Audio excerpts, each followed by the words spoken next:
Senate will come to order. Those not having privilege of the floor will please vacate the chamber. Those in the gallery and those on the floor will please rise as we're led in prayer by Diana Vinskavich, chaplain at Lakin Correctional Center and Jail in West Columbia, West Virginia. Please remain standing as the senior senator from the 17th leads us in reciting the Pledge of Allegiance. Chaplain. Father God, we are thankful to live in a country where we can openly pray for our leaders and for the blessing of being a citizen of West Virginia, fondly referred to as almost heaven. Because we are human, we ask that you show your great mercy to us concerning the ways that we sometimes have missed your will. Today, I pray for Governor Justice and his cabinet and our legislature who willingly serve our citizens. Among the many voices of burden that cry out to these leaders, may they hear your voice above all others. Give these leaders your wisdom and even courage when needed to persevere for the right. I ask that you anoint West Virginia with your prosperity by drawing from the north, south, east, and west corporations, industries, and private-owned businesses to plant themselves here in West Virginia. In closing, every time we gaze upon the special beauty of our state, may we never forget that you are the blesser and that with you all things are possible. I pray this in the name above all names, Jesus the Christ. Amen. Amen. Thank you. Senior Senator from the 17th. Thank you, Mr. President. Would those in the gallery and on the floor join me in the Pledge of Allegiance? I pledge allegiance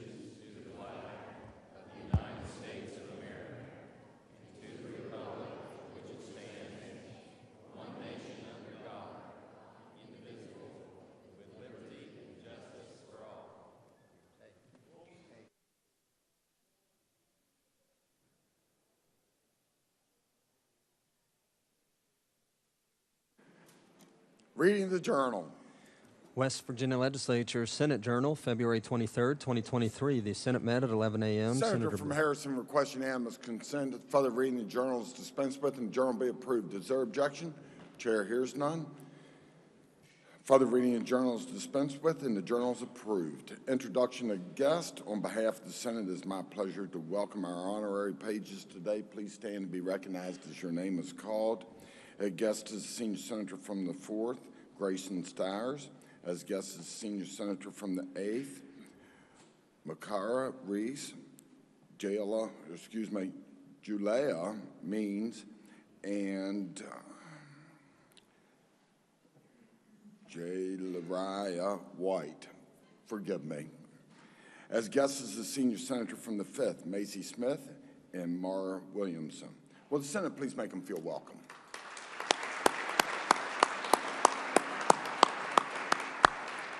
Further introduction, Senior Senator from the 17th. Thank you, Mr. President. On behalf of the entire Senate, it is your honor and mine to introduce our doctors of the day. In the rear of the chamber with us today from Morgantown, West Virginia, we have Drs. Carl Schrader, Dr. Nathan Mock, and Dr. Tyler Groves. If you wouldn't mind standing, let Senate give you a warm welcome.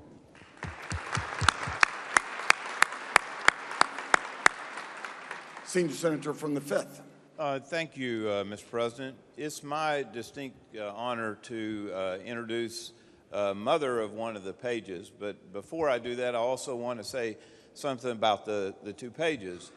The page that they also have with them that are from Wayne County is actually a cousin of mine, and her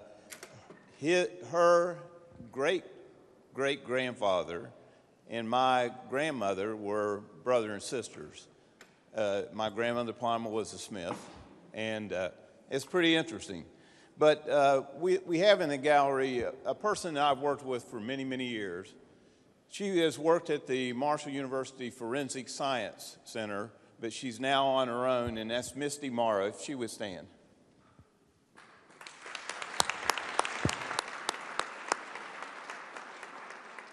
Further introductions.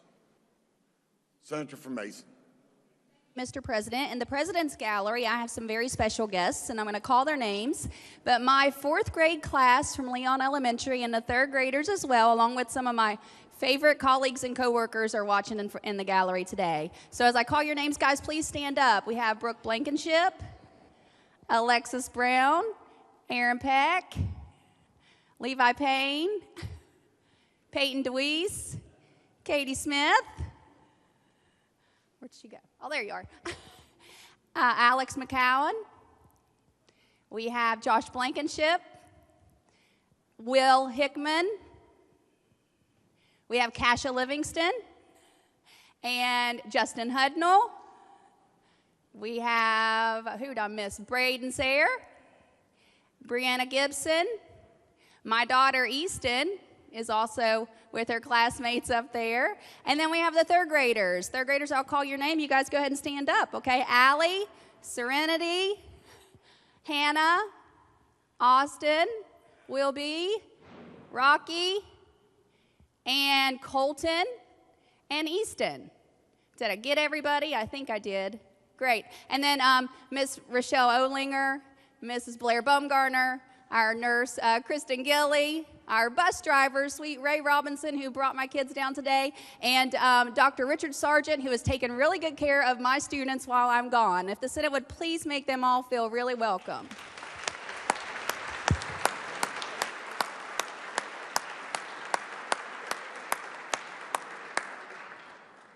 Senator from Wetzel. Thank you, Mr. President. Later on this morning, we will be taking up a resolution honoring the people of the West Virginia Department of Corrections. And I'd like to introduce some of the people that are here from Department of Corrections. Would you please stand as I call your name? Assistant Commissioner David Farmer. Assistant Commissioner Ann Thomas. Assistant Commissioner Marvin Plumley. Assistant Commissioner David Farmer, Assistant Commissioner Scott Patterson, Inspector General James Stout, Deputy Commissioner Paul Simmons, and Commissioner William Marshall. Would the Senate please make these fine gentlemen welcome?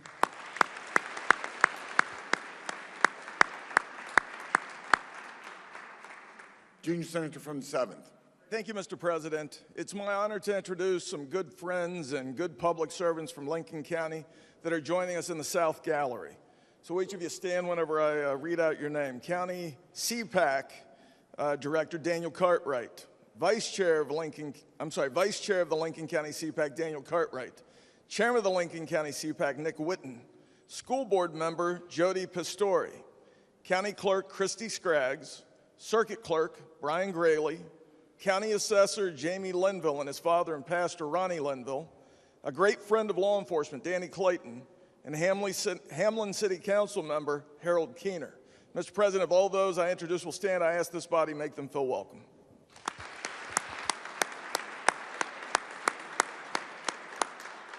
Senator from Taylor. Thank you, Mr. President. Joining us in your gallery today are a couple friends of mine from Grafton. We have Robert Bolton and Patricia Henderson from the Grafton City Council. So thank you for joining us today. And the Senate, please make them welcome. Senator from Logan. Thank you, Mr. President. On behalf of myself and my colleague from the 7th, we have Tiffany Mullins and her sons Ty and Cass. If they would stand there in the South Gallery and the chamber make them welcome. Thank you, guys. Senior Senator from the 6th. Thank you, Mr. President. I have a couple introductions, but first off, I would like to thank Coalfield Development for being here today. They do a great job in my district revitalizing areas and revitalizing the workforce. So if you see your Coalfield Development guys in the hallway, please talk to them. With my introductions, on behalf of the 16th District, I would like to welcome members from Summit Point Motorsports Park that are here today for Motorsports Day. And as I call your name, please stand. We have Jared Frederick. He's Director of Business Development. We have Jeffrey D. Johnson. He's President. And Edwin J. Perdue. Senate, please join me and make them welcome.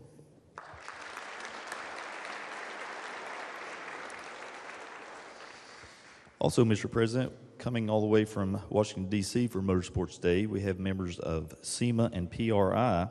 We have, and as I call your name, please stand, we have Kylie Chapley, and she's the State Government Affairs Manager for SEMA and PRI. We have Christian Robinson. He's Senior Director of State Government Affairs for SEMA and PRI. And Tom Deary, he's Motorsports Ambassador for PRI. Senate, please join me and make them welcome.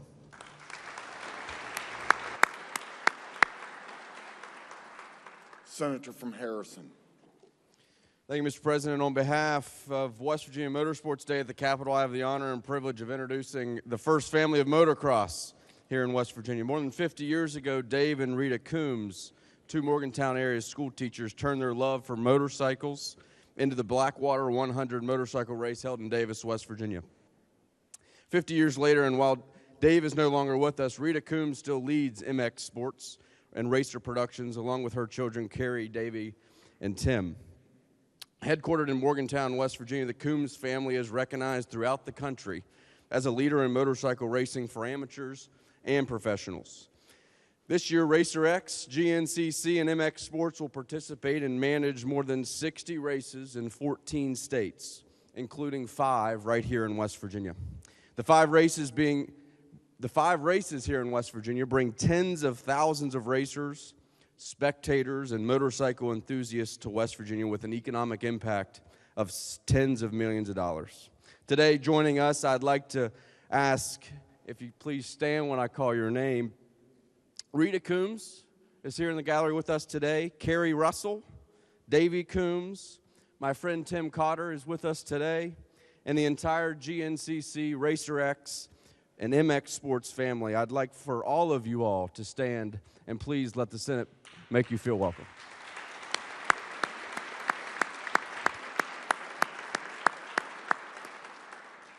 Senator from Monongalia. Thank you, Mr. President. On behalf of you, Mr. President, and all the members of the Senate, we have a very distinguished guest with us today from Wetzel County. We have Mrs. Jeannie Clements, the wife of our senator from Wetzel County. They will be celebrating their 55th wedding anniversary on March 1st. And we ask Mrs. Clements to please stand and allow the Senate to make her welcome.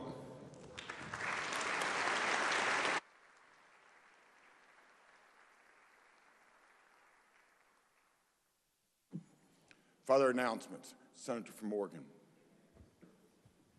Thank you, Mr. President. In the President's Gallery, I'm honored to see a constituent of ours, and that's Chad Gokenauer. Chad runs the Tomahawk Motocross track in Tomahawk, West Virginia, in Berkeley County, and I'd ask Chad to stand and have the Senate make him welcome.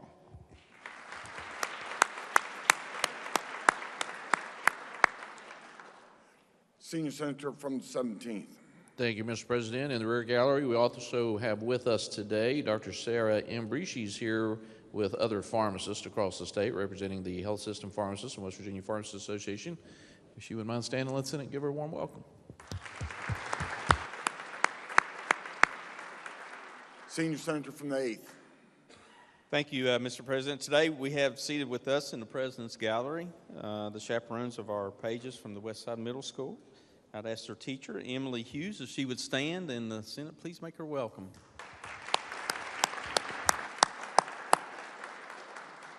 Are there further introductions? Communications from the House. The Clerk of the House announced the passage by that body of committee substitute for House Bill 2538 requiring usage of child welfare information technology systems.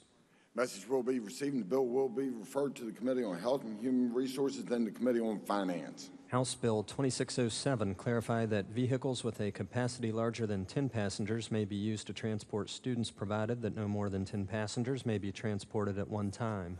Message will be received and the bill will be referred to the Committee on Education. House Bill 2827 make public charter schools eligible for Safe Schools funds. Message will be received and the bill will be referred to the Committee on Education. Committee substitute for House Bill 2917 relating to allowing retired state employees who meet the minimum qualifications necessary to render post-retirement employment with the Department of Health and Human Resources. Message will be received and the bill will be referred to the Committee on Health and Human Resources. Committee substitute for House Bill 3005 relating to accelerating the conversion of the state excise tax on the privilege of transferring real property into county excise tax. Message will be received and the bill will be referred to the Committee on Finance. Revised committee substitute for House Bill 3110 relating to the funding of Office of Oil and Gas in the Department of Environmental Protection. Message will be received and the bill will be referred to the Committee on Finance. Committee substitute for House Bill 3148 relating to financing municipal policemen's and firemen's pension and relief funds. Message will be received and the bill will be referred to the Committee on Pensions and then the Committee on Finance. Committee substitute for House Bill 3337 prohibiting additional drug and alcohol treatment facilities and services in certain county. Message will be received and the bill will be referred to the Committee on Health and Human Resources. House Bill 3340 to revise the West Virginia Tax Increment Financing Act. Message will be received, Senior Senator from the 17th. Thank you, Mr. President. Our question unanimous consent that the bill be taken up for immediate consideration read a first time prior to its committee reference. Objection's been heard. Senior Senator from the 17th. Thank you, Mr. President. I move that the bill be taken up for for consideration read a first time prior to its committee reference. All those heard the motion, all those in favor will say aye. Those opposed, no. The ayes appear to have it. The ayes do have it. I declare the motion accepted. The clerk will read the bill first time. House Bill 3340 to revise the West Virginia Tax Increment Financing Act. First reading of the bill. Bill will be advanced and referred to the Committee on Finance. House Bill 3353 relating to the limitations on the financial relationships with foreign entities that have values antithetical to those of the state of West Virginia. Message will be received and the bill will be referred to the Committee on Government Organization and the Committee on the Judiciary. House Bill 3376 relating to changing the term teacher in residence to clinical teacher of record. Message will be received and the bill will be referred to the Committee on Education. House Bill 3387 extending the moratorium on the authorization of new convention and visitors bureaus for an additional 2 years. Message will be received and the bill will be referred to the Committee on Economic Development. House Bill 3391 establishing filing deadlines for appeals of property tax valuations and issues involving property tax classification and taxability to the West Virginia Office of Tax Appeals. Message will be received and the bill will be referred to the Committee on Finance. House Bill 3431 eliminating the requirement that the apprenticeship training tax credit base be limited to wages paid to apprentices in the construction trades. Message will be received and the bill will be referred to the Committee on Finance. House Bill 3441 revising the training requirements for members of the Higher Education Policy Commission, Council for Community and Technical College Education, and the institutional governing boards. Message will be received and the bill will be referred to the Committee on Education. House Bill 3547 increasing the number of personal leave days that County Board of Education employees may use. Message will be received and the bill will be referred to the Committee on Education. House Bill 3548 relating to teacher duty-free lunch and daily planning periods. Message will be received and the bill will be referred to the Committee on Education. House Bill 3549 relating to classroom teachers and special education classroom teachers and individualized education program requirements. Message will be received and will be referred to the Committee on Education. The Clerk of the House announced the adoption by that body of the following resolutions naming bridges and roadways. Committee substitute for House Concurrent Resolution 2, House Concurrent Resolution 14, House Concurrent Resolution 16, House Concurrent Resolution 21, House Concurrent Resolution 22, House Concurrent Resolution 24, House Concurrent Resolution 25, House Concurrent Resolution 26, House Concurrent Resolution 28, and House Concurrent Resolution 32. The messages will be received and the resolutions will be referred to the Committee on Transportation and Infrastructure. House Concurrent Resolution 27 requesting the Joint Committee on Government and Finance study all benefits of state employees to determine which benefits, if any, may be refused by an employee in exchange for a cash equivalent. Message will be received and the resolution will be referred to the Committee on Government Organization. Communications from the Executive. There are none. Reports from standing committees.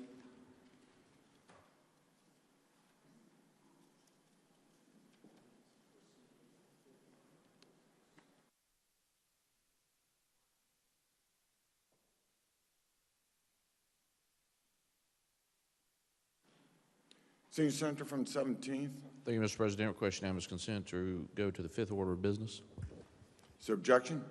Chair hears none. So ordered. Reports from select committees. There are none. Introduction of bills. There are none. Resolutions. There are none. Motions. Petitions. There are none. Unfinished business. Senate Concurrent Resolution 19, requesting Joint Committee on Government and Government Organizations study operations of Division of Personnel. Resolution will be referred to the Committee on Rules. Senate Concurrent Resolution 20, requesting Joint Committee on the Judiciary study operations of West Virginia Brim. Senior Senator from the 17th. Thank you, Mr. President. I request unanimous consent that the resolution be referred to the Committee on Rules. Is there objection? Chair hears none. The resolution will be referred to the Committee on Rules. Senate Resolution 38, designating February 24th, 2023 as Corrections Day. Senator from Wetzel. Thank you, Mr. President. I ask unanimous consent that the committee reference be dispensed with, the resolution be taken up for immediate consideration and put upon its adoption. Is there objection? Chair hears none. The clerk will read the resolution. Senate Resolution 38, designating February 24th, 2023 as Corrections Day at the Legislature. Question is on adoption of resolution. Is there discussion? Senator from Wetzel. Thank you, Mr. President. This resolution acknowledges the work of many people who work for the Department of Corrections and Rehabilitation. These people perform dangerous duties daily to keep us safe in our homes and in our communities. Staffing issues and COVID has complicated what was a difficult job and turned it into a dangerous job. These dedicated individuals have worked extensive overtime, and to fill the void caused by vacancies, they've also had to ask the National Guard to fill certain positions within the corrections institutions. However, the National Guard cannot do all of the duties that these men have to do on a daily basis. They have relieved some of the stress, but yet it's still there, and these people have been dedicated and worked many, many, many hours of overtime, sometimes as much as 16 hours a day. And you know as well as I do that when you work that long, sometimes you can be at a point that you're not as functional as you should be. These people deserve an awful lot of credit, and I think that we need to acknowledge them by the passage of this resolution to show them that we appreciate what they do and acknowledge the hard work of these people with the West Virginia Department of Corrections. Mr. President, I urge adoption of the resolution. Is there further discussion? If not, the question is on adoption of the resolution. All those in favor will say aye. Those opposed, no. The ayes appear to have it. The ayes do have it. I declare the resolution adopted. Senate Resolution 39, recognizing February 24th, 2023 as West Virginia Motorsports Day. Senior Senator from the 6th. Thank you, Mr. President. I request unanimous consent that the committee reference be dispensed with and the resolution be taken up for immediate consideration and put upon its adoption. Is there objection? Chair hears none. The clerk will read the resolution. Senate Resolution 39, recognizing February 24th, 2023 as West Virginia Motorsports Day at the Legislature. Question is on adoption of the resolution. Is there discussion? Senior Senator from the 6th. Thank you, Mr. President. It's my pleasure to welcome everyone to the Rotunda today and in our galleries to recognize the impact that motorsports has on our economy in West Virginia. When I grew up, my dad raced, and I was a part of that. And when I became of age, I started racing. It's a passion of mine that's kind of a way to break the tension and a bit of a stress reliever. Just the parts sales alone of motorsports industry is $7.9 billion. I don't know if I've ever told this from the floor, but back in 2006, I wanted to be a part of a professional drag race team, and I applied, got the job, and I toured the nation. I was called a flying guy, and I was a pit crew member on Jim Head's Nitro Funny Car. It weighed about 2,500 pounds and would run 300 miles per hour in 1,000 feet. It had 8,000 horsepower, and it had a conventional V8 engine in it. And it was amazing to be involved with that technology. And I tell people, you all know what a prestigious thing it is to be a part of this Senate.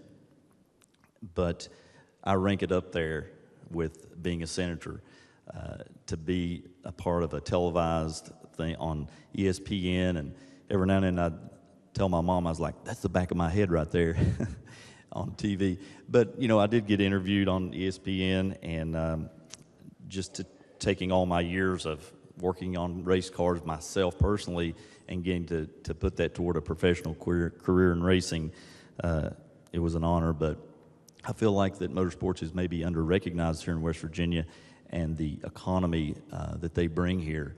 And so today is one way of recognizing that, and I suggest any of you make sure you catch the people in the rotunda that may be from your district to talk to them about the tracks and the great work they do in our local community.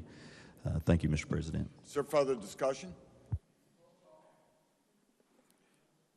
The question is adoption of the resolution. Roll call's been demands to demand sustain. I'm sorry. We're going back up. Senator from Jefferson for discussion. I didn't see you. Forgive me. It's okay. Thank you so much, Mr. President. Just very quickly, I got to also add to what was just said. These organizations are also crucial for safety in our community. I can tell you that the Summit Point racetrack in my district and that from the senator from the 16th, we both enjoy the racetrack as an opportunity to train emergency personnel, school personnel, folks who work in the gas and pipeline industry.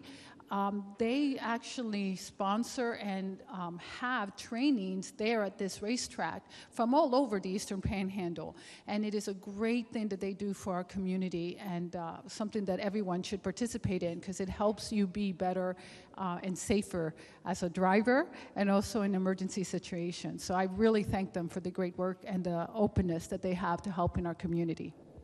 Is there further discussion? If not, the question for the Senate is adoption of the resolution. Roll call has been demanded. Is the demand sustained? The demand is sustained. All those in favor will vote yea. Those opposed will vote nay. The clerk shall prepare the machine. Has every member voted? Has every member voted? If so, the clerk close the machine and ascertain the results. On this question, 34 yeas, 0 nays, 0 absent, not voting. More than a majority present voting having voted in the affirmative, I declare the resolution adopted. Bills on third reading. Engrossed committee substitute for Senate Bill 79 relating to compensable diseases of certain firefighters covered by workers' compensation. Third reading of the bill. Question is on passage of the bill. Senior Senator from the 4th.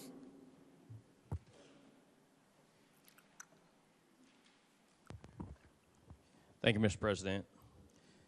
This bill would add to a list of medical conditions which are presumed to have arisen from employment as a professional firefighter.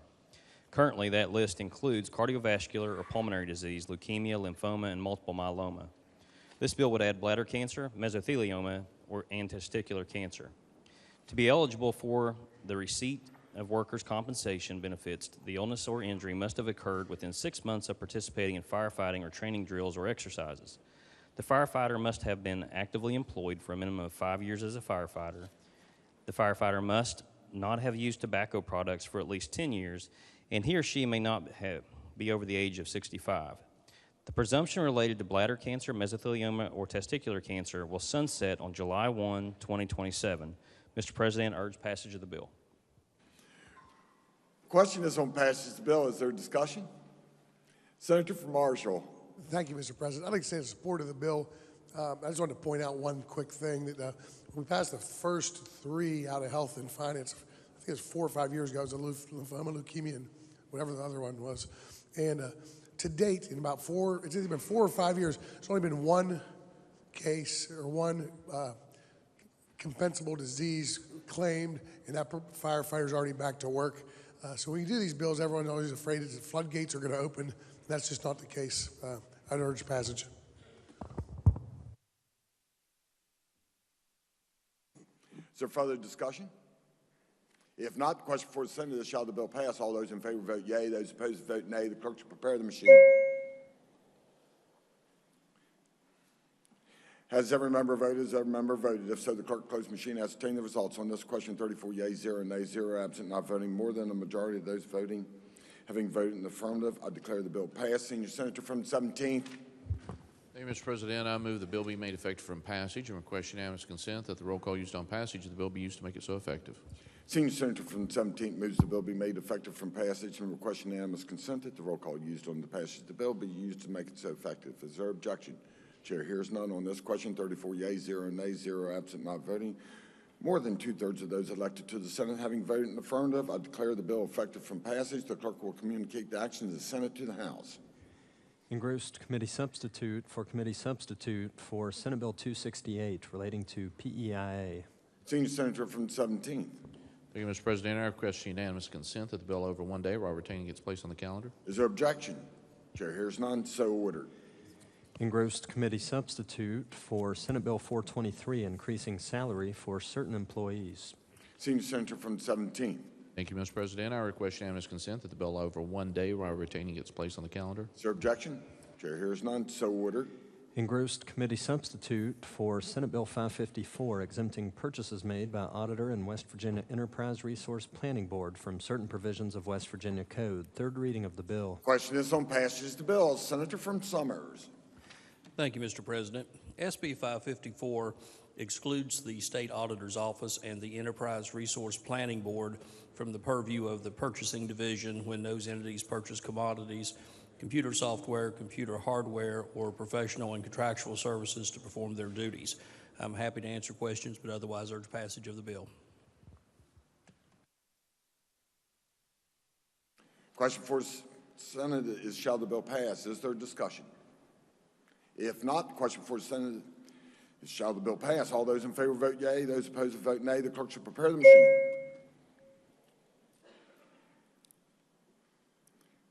Has every member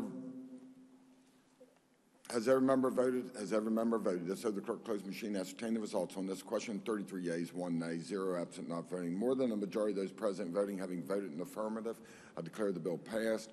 The clerk will communicate the action of the Senate to the House.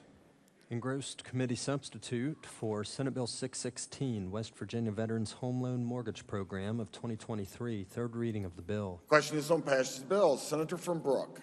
Thank you, Mr. President. Senate Bill 616 creates the West Virginia Veterans Home Loan Mortgage Program of 2023 and a fund known as the West Virginia Veterans Home Loan Mortgage Fund. The fund will provide mortgage loans for eligible veterans, active duty members, members of our National Guard, and members of our reserve forces, as well as the unremarried spouses of an otherwise eligible veteran who was killed in the line of duty and the child of an otherwise eligible veteran who was killed in the line of duty, any of whom happen to be of these classes are first-time home buyers. The mortgages that will be provided per this program will come with an interest rate of 1% less than the Federal National Mortgage Association's delivery rate, or 1% lower than the West Virginia Housing Development Fund's homeownership program, whichever is less. The bill authorizes the Housing Development Fund to administer the West Virginia Home Loans Mortgage Fund and to set forth the terms of that program. Finally, the bill authorizes the Housing Development Fund to make certain mortgage loans from the Veterans Home Loans Mortgage Fund and authorizes the unclaimed property administrator from our State Treasurer's Office to transfer a certain amount from the Unclaimed Property Trust Fund to the Veterans Home Loan Mortgage Fund. Mr. President, this bill is a great example of partnership within government. I'd like to thank the Treasurer's Office for providing the funding for this program from their Unclaimed Property Trust Fund, as well as the Housing Development Fund for the work that they did to make this bill better. I'm happy to answer your questions. I urge passage. The question is on passage of the bill. Is there discussion? If not, the question for the Senate is, shall the bill pass? All those in favor vote yea. Those opposed vote nay. The clerk shall prepare the machine. Has every member voted? Has every member voted? If so, the clerk close the machine. Ascertain the results on this question. 34 yeas, 0 nays, 0 absent, not voting. More than a majority of those present voting having voted in the affirmative, I declare the bill passed. The clerk will communicate the actions of the Senate to the House.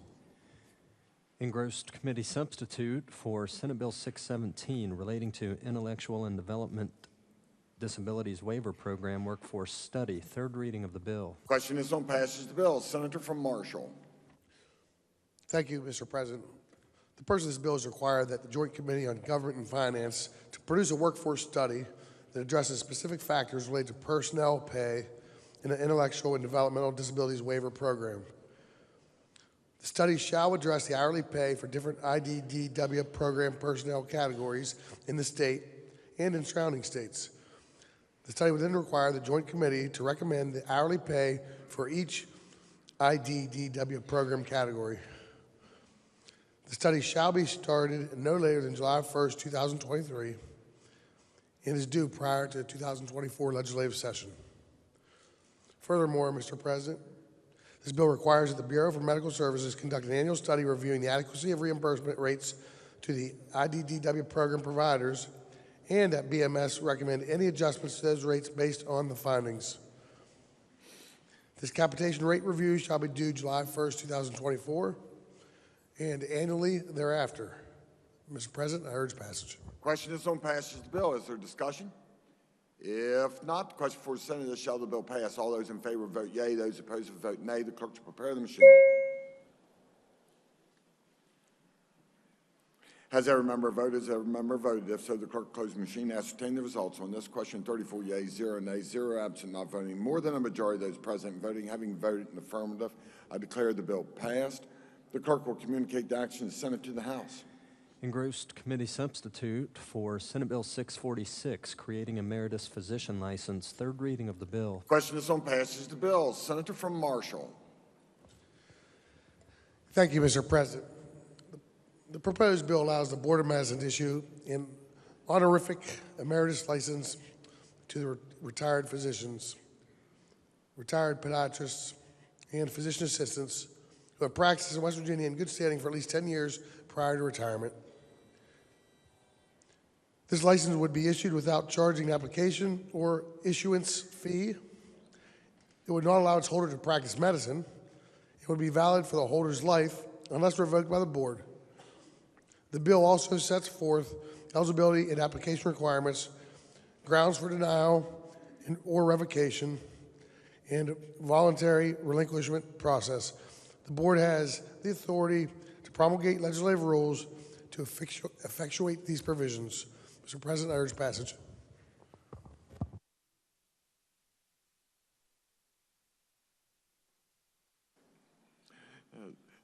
Junior Senator from the 17th. Yes, thank you, Mr. President. I am the lead sponsor on this, and it came as a local request of some retired physicians. And want to thank the Health Committee Chair, his staff, and the committee, but work closely with the Medical Association and the Board of Medicine to put something in place like this to truly recognize those retired physicians that have spent so many years giving so much back. This is the least we can do, and I urge passage. Thank you, Mr. President. Is there further discussion? If not, the question for the Senate is, shall the bill pass? All those in favor vote yea. Those opposed vote nay. The clerk shall prepare the machine.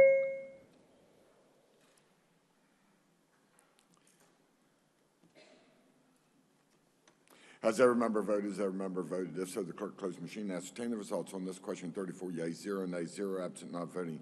More than a majority of those present voting having voted in affirmative, I declare the bill passed. The clerk will communicate the action of the Senate to the House. Engrossed committee substitute for Senate Bill 649, authorizing Berkeley County Council to change its name to Berkeley County Commission. Third reading of the bill. Question is on passage of the bill. Senator from Summers. Thank you, Mr. President. Senate Bill 649 is a local act that would authorize the Berkeley County Council to change its name back to the Berkeley County Commission. It is a change in name only and does not alter the authority, duties, or membership of the council. I urge passage of the bill. Question is on passage of the bill. Is there discussion? Senator from Oregon. Do. Thank you, Mr. President. I rise in support of this bill. It probably isn't of great interest to many of this chamber outside of those of us who represent Berkeley County. There are 4 of us who do so. I'll just tell you a little bit of the history. It started in 2007 when a younger man, member of the House of Delegates and our current Senate President, offered a bill in the House of Delegates. This was at the request of the Berkeley County Commission at the time, to exercise a constitutional process that is authorized in our Constitution to change the formation of its county governing board from 3 to 5 members. And so that started in 2007.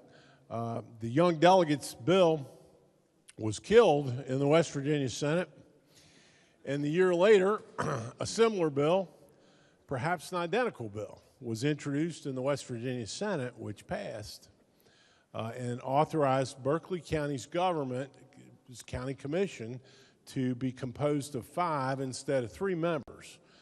Jefferson County has a 5-member county commission, and now Berkeley County has since 2008.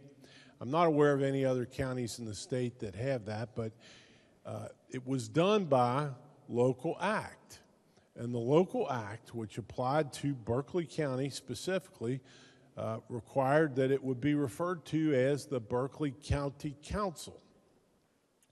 And so over the past couple years, members who serve on that council have made us all aware, all of us who represent Berkeley County, that they would like to be referred to as the Berkeley County Commission and restored to their longtime name, and they don't like being referred to by a different name than every other county commission in the state of West Virginia. So this year's bill, the lead sponsor is the man who was once a young delegate and is now the lieutenant governor of West Virginia and the president of the West Virginia Senate.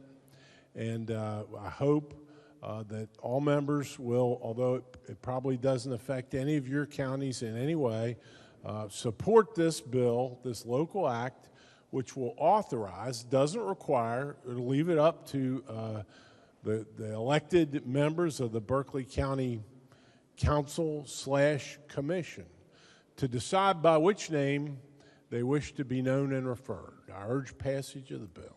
Is there further discussion? I am now worried on the vote.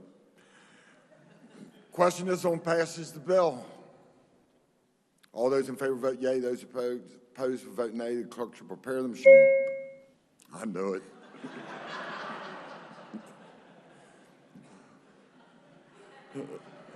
Has every member voted? Has every member voted? If so, the clerk close the machine. Ascertain the results on this question. 34 yeas, 0 nays, 0 absent, not voting. More than a majority of those present voting having voted in the affirmative, declare the bill passed. The clerk will communicate the actions of the Senate to the House. Engrossed committee substitute for Senate Bill 656, verifying legal employment status of workers to governmental agencies. Third reading of the bill. Question is on passage of the bill. Senator from Summers. Thank you, Mr. President. Senate Bill 656 would require private and public employers to enroll in E-Verify to confirm work authorization of employees effective January 1, 2024. The bill requires enrollment in E-Verify program as a criterion for award of any contract or grant from the state. It also prohibits the state from adopting any policy restricting the enforcement of federal immigration law. I'm happy to answer questions, but otherwise urge passage of the bill. Question is on passage of the bill. Is there discussion? If not, question for the Senate is, shall the bill pass? All those in favor vote yea. Those opposed vote nay. The clerk shall prepare the machine. Has every member voted? Has every member voted? If so, the clerk close the machine. Ascertain the results on this question. 34 yeas, 0 nays, 0 absent, not voting. More than a majority of those present voting having voted in the affirmative, I declare the bill passed. The clerk will communicate the action of the Senate to the House. Engrossed committee substitute for Senate Bill 657, West Virginia Long-Term Care Insurance Act. Third reading of the bill. Question is on passage of the bill. Senator from Wood.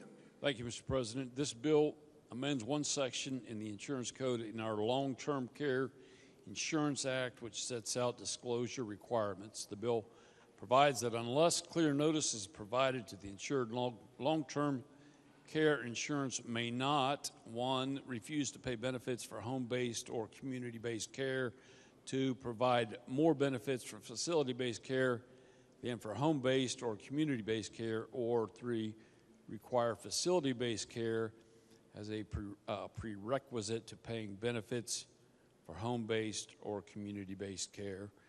This is a consumer protection bill, and I urge passage. Question is on passage of the bill. Is there discussion? If not, the question for the Senate is, shall the bill pass? All those in favor vote yea. Those opposed vote nay. The clerk shall prepare the machine. Has every member voted? Has every member voted? If so, the clerk close the machine. Ascertain the results on this question. 34 yeas, 0 nays, 0 absent, not voting. More than a majority of those present voting having voted in the affirmative, I declare the bill passed. The clerk will communicate the action of the Senate to the House. Engrossed Senate Bill 678, adding appropriations to DHHR, Division of Human Services. Third reading of the bill. Question is on passage of the bill. Senior Senator from the 4th. Thank you, Mr. President. This supplemental appropriation appropriates $1.2 million from unappropriated balance of general revenue surplus to a new item of appropriation within the Department of Health and Human Resources entitled Social Services Surplus. These funds would be used to cover the one-time setup cost to effectuate the provisions of Senate Bill 273. Mr. President, I urge passage. Question is on passage of the bill. Is there discussion? If not, the question for the Senate is, shall the bill pass? All those in favor vote yea. Those opposed vote nay. The clerk shall prepare the machine. Has every member voted? Has every member voted? If so, the clerk close the machine. Ascertain the results on this question. 34 yea, 0 nay, 0 absent, not voting. More than a majority of those present, those elected to the Senate having voted in the affirmative, I declare the bill passed. Senior Senator from the 17th. Thank you, Mr. President. I move the bill be made effective from passage. Or in question, unanimous consent that the roll call used on passage of the bill be used to make it so effective. Senior Senator from the 17th moves the bill be made effective from passage and request unanimous consent that the roll call used on the passage of the bill be used to make it so effective. Is there objection? Chair hears none. On this question, 34 yeas, 0 nays, 0 absent, not voting. More than two-thirds of those elected to the Senate having voted in the affirmative, I declare the bill effective from passage. The clerk will communicate the actions of the Senate to the House. Engrossed committee substitute for Senate Bill 730, expanding authority of Legislative Oversight Commission on Health and Human Resources Accountability. Third reading of the bill. Question is on passage of the bill. Senator from Marshall. Thank you, Mr. President. Mr. President, the purpose of this bill is expanding authority of the Legislative Oversight Commission on Health and Human Resources Accountability, better known as LOCRA, or more commonly known as LOCRA. The bill deletes language limiting LOCRA's ability to study only those programs that involve the physical, emotional, or social well-being of citizens. With the removal of this language, LOCRA can study any program development undertaken by the department. This bill also adds that LOCRA can investigate DHHR, but also can investigate any successor agencies. This language is important as DHHR may be broken up into successor agencies this session. Language was added to the bill stating that LOCRA can investigate, study, and review all matters related to any area of concern that exists within the DHHR and any successor agencies, including financial, administrative, programmatic, and systemic issues. The bill states that LOCRA may require routine reporting or that reports be submitted on an as-needed basis.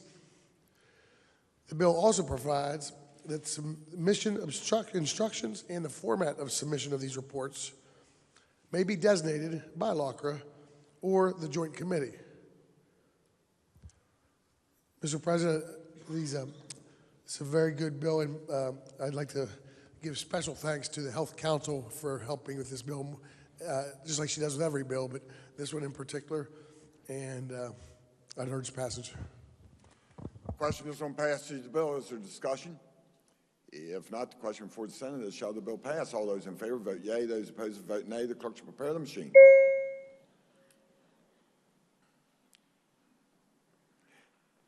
Senior Senator from 17th.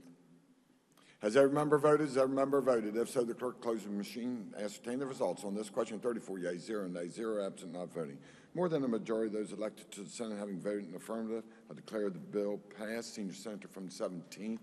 Thank you, Mr. President. I move the bill be made effective from passage or in question unanimous consent that the roll call used on passage of the bill be used to make it so effective. Senior Senator from 17 moves the bill be made effective from passage and request unanimous consent that the roll call used on the passage of the bill be used to make it so effective. Is there objection? Chair hears none. On this question, 34 yeas, 0 nays, 0 absent, not voting. More than two-thirds of those elected to the Senate having voted in the affirmative, I declare the bill effective from passage. The clerk will communicate the actions of the Senate to the House. Bills on second reading. Committee substitute for Senate Bill 462, modifying certain guidelines for motor vehicle dealers, distributors, wholesalers, and manufacturers. Second reading of the bill. Are there amendments to the bill? No, sir. The bill will be engrossed and advanced to third reading. Committee substitute for Senate Bill 469, providing funding for CPR instruction to high school students. Second reading of the bill. Are there amendments to the bill? No, sir. The bill will be engrossed and advanced to third reading. Senate Bill 544, increasing power purchase agreement caps. Second reading of the bill. Are there amendments to the bill? No, sir. The bill will be engrossed and advanced to third reading. Committee substitute for Senate Bill 558, prohibiting law enforcement agencies from posting booking photographs of certain criminal defendants on social media. Second reading of the bill. Are there amendments to the bill? No, sir. The bill will be engrossed and advanced to third reading. Committee substitute for Senate Bill 561, relating to administration of West Virginia Drinking Water Treatment Revolving Fund Act. Second reading of the bill. Senior Senator from the 17th. Thank you, Mr. President. I request unanimous consent that the bill be engrossed and advanced to third read with right to amend. Is there objection? Chair hears none. So ordered.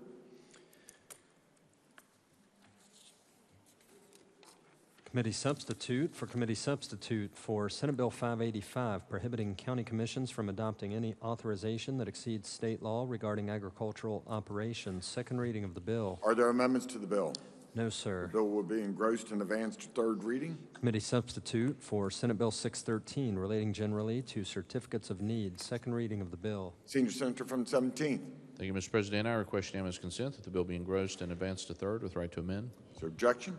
Chair hears none. So ordered. Senate Bill 619, allowing teachers in public schools to teach intelligent design. Second reading of the bill. Are there amendments to the bill? No, sir. The bill will be engrossed and advanced to third reading. Senate Bill 625, requiring certain transcripts to be accepted as record of students' performance for placement in micro-school programs. Second reading of the bill. Are there amendments to the bill? No, sir. The bill will be engrossed and advanced to third reading. Committee substitute for Senate Bill 665, amending licensure requirements for massage therapists. Second reading of the bill. Are there amendments to the bill? Yes, sir. Senator Woodrum moved to amend the bill on page 2, section 2. Senator from Summers. Thank you, Mr. President. I request unanimous consent to explain the amendment in lieu of having it read. Is there objection? Chair hears none. Senator from Summers. Thank you, Mr. President. The amendment makes 4 corrective technical changes but does not change the intent or substance of the bill. I urge adoption of the amendment. Is there discussion? If not, the question before the Senate is adoption of the amendment offered by the Senator from Summers. All those in favor will say aye. Those opposed, no. The ayes appear to have it. The ayes do have it. I declare the amendment adopted. Are there further amendments to the bill? No, sir. The bill will be engrossed and advanced to third reading. Committee substitute for Senate Bill 676, requiring report on Medicaid fees and managed care provider reimbursements compared to PEIA, Medicare, and surrounding states. Second reading of the bill. Are there amendments to the bill? Yes, sir. Senator Maroney moved to amend the bill on page 1, section 16B. Senator from Marshall. Thank you, Mr. President. I request unanimous consent to explain the amendment in lieu of having it read. Is there objection? Chair hears none. Senator from Marshall. Mr. President, this bill requires the Bureau of Medical Services to submit a report to the legislature every 2 years on Medicaid fee-for-service and managed care provider reimbursement rates compared to the rates of PIA, Medicare, and surrounding states' Medicaid fee-for-service programs. The amendment that we're making today is purely technical to correct a typographical error. I urge adoption. Is there further discussion? If not, the question before the Senate is adoption amendment offered by the Senator from Marshall. All those in favor say aye. Those opposed, no. The ayes appear to have it. The ayes do have it. I declare the amendment adopted. Are there further amendments to the bill? No, sir. The bill will be engrossed and advanced to third reading. Engrossed committee substitute for House Bill 2993, relating to rural emergency hospital licensure. Second reading of the bill. Are there amendments to the bill? Yes, sir. The Committee on Health and Human Resources moved to amend the bill by striking out everything after the enacting clause. Senator from Marshall. Thank you, Mr. President. I request unanimous consent to explain the amendment in lieu of having it read. Is there objection? Chair hears none. Senator from Marshall. Mr. President, the original House bill changes the definition of critical access hospital and creates a new hospital designation called a rural emergency hospital. The law would require a rural emergency hospital to provide rural emergency hospital services through a staffed emergency department. Doesn't require them to provide acute care inpatient services. Treats all patients regardless of insurance status. And have a transfer agreement with a level 1 or level 2 trauma center. The bill would allow the rural emergency hospital to provide outpatient services as specified by the Secretary in legislative rule, and would require a rural emergency hospital to include a facility unit licensed as a skilled nursing facility to furnish post-hospital extended care services. The strike and insert reinstates part of a provision in existing code that was introduced, that the introduced bill removed. The reinstated language allows a hospital located in an urban area to be considered as a rural for a critical access designation if it meets the certain criteria. The strike insert also shows the section's new title and makes a few other technical corrections. I urge adoption of the amendment. Is there further discussion? If not, question for the Senate is adoption of the amendment offered by the Committee on Health and Human Resources. All those in favor will say aye. Those opposed, no. The ayes appear to have it. The ayes do have it. I declare the amendment adopted. Are there further amendments to the bill? No, sir. The bill will be advanced to third reading. Engrossed committee substitute for House Bill 3113, requiring high school students to complete course of study in personal finance. Second reading of the bill. Are there amendments to the bill? Yes, sir. The Committee on Education moved to amend the bill on page 1, section 2. Senator from Mason.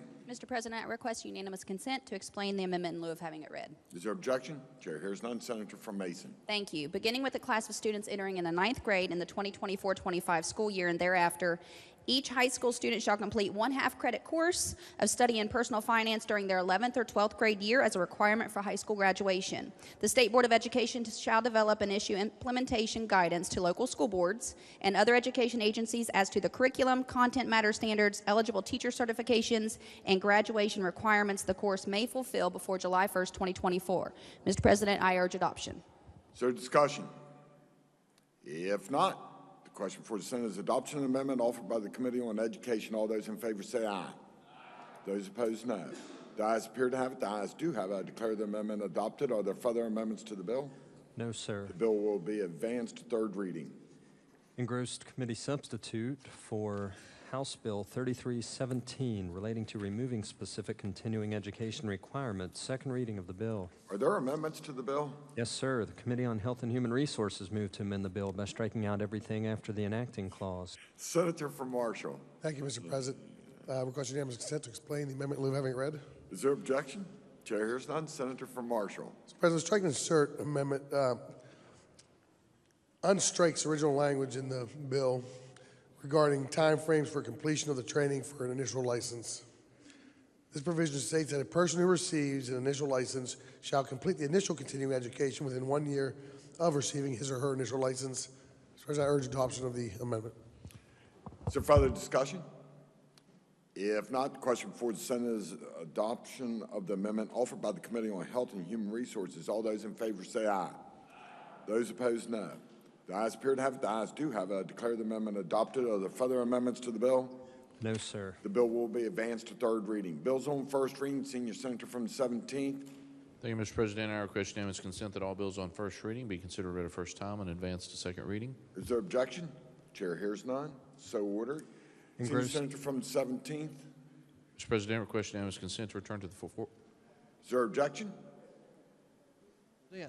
And it's honestly, through the school system, it's kind of our own, you grow your own program. They're already working in your school. They're your kindergarten aide. They could be your special ed aide, trying to get them to go ahead and go be a teacher.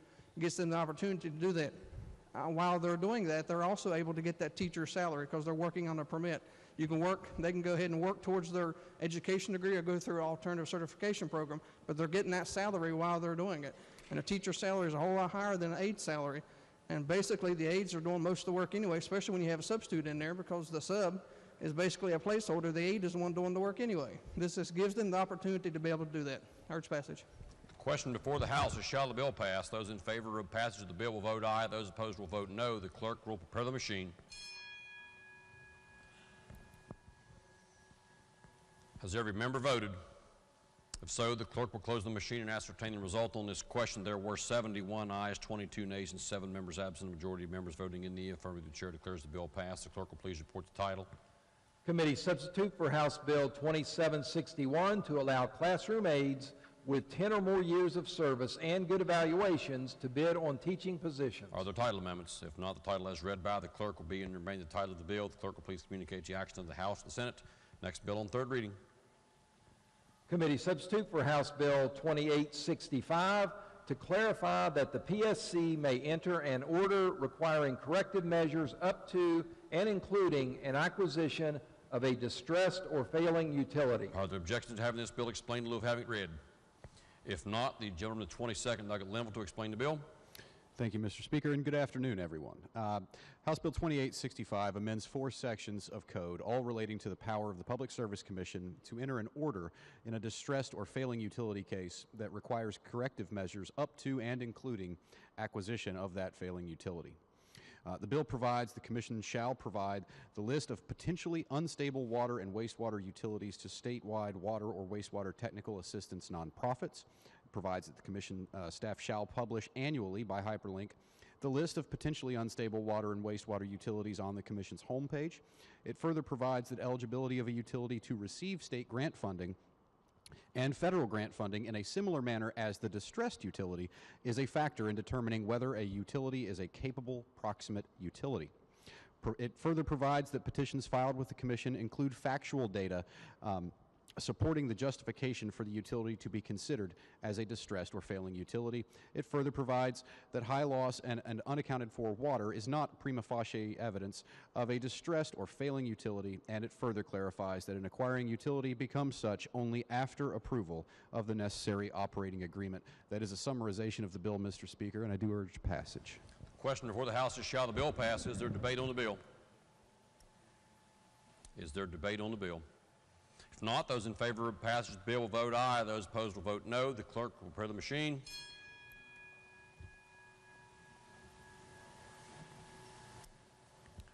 Has every member voted? If so, the clerk will close the machine and ascertain the result on this question. There were 91 ayes, 0 nays, and 9 members absent. A majority of members having voted in the affirmative, the chair declares that bill passed. The clerk will please report the title. Committee substitute for House Bill 2865 to clarify that the PSC may enter an order requiring corrective measures up to and including an acquisition of a distressed or failing utility. Are there title amendments? If not, the title as read by the clerk will be and remain the title of the bill. The clerk will please communicate the action of the House to the Senate. Next bill on third reading.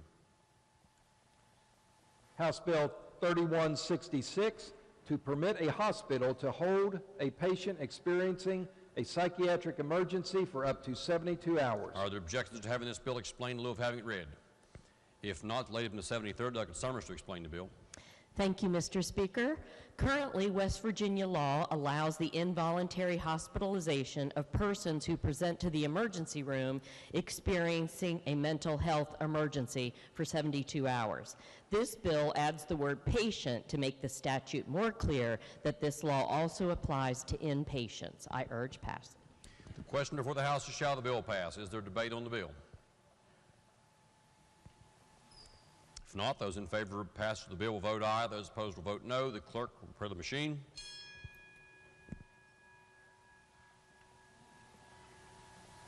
Has every member voted? If so, the clerk will close the machine and ascertain the result. On that question, there were 91 ayes, 0 nays, and 9 members absent. A majority of members having voted in the affirmative, the chair declares the bill passed. The clerk will please report the title. House Bill 3166 to permit a hospital to hold a patient experiencing a psychiatric emergency for up to 72 hours. Are there title amendments? If not, the title as read by the clerk will be and remain the title of the bill. The clerk will please communicate the action of the House to the Senate. Next bill on third reading. House Bill 3188 relating to the establishment of an alert system for missing cognitively impaired persons. Are there objections to having this bill explained in lieu of having it read? If not, the gentleman from the 51st, Douglas Fast, to explain the bill. Thank you, Mr. Speaker. This bill would direct the Secretary of Homeland Security to establish a statewide Purple Heart plan for missing, at-risk, cognitively impaired persons. The plan is to be submitted to the Joint Committee on Government and Finance by July 1, 2024. Section 4 of the bill sets forth criteria that would activate the Purple Heart. Section 5 describes the notifications and broadcasts of the alert to be given when the alert is activated. The bill also provides immunities from civil and criminal liability to those who follow the provisions of the new article of the code. The bill generally follows the statutory framework for the establishments of the Amber Alert, Silver Alert, Blue Alert, and Green Alert programs. That's a summary, Mr. Speaker. I urge passage. The question before the House is, shall the bill pass? Is there debate on the bill? If not, those in favor of passage of the bill will vote aye. Those opposed will vote no. The clerk will prepare the machine.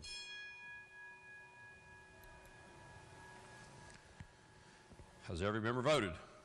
If so, the clerk will close the machine and ascertain the result on this question. There were 91 ayes, 0 nays, 9 members absent. A majority of members having voted in the affirmative, the chair declares that bill passed. The clerk will please report the title.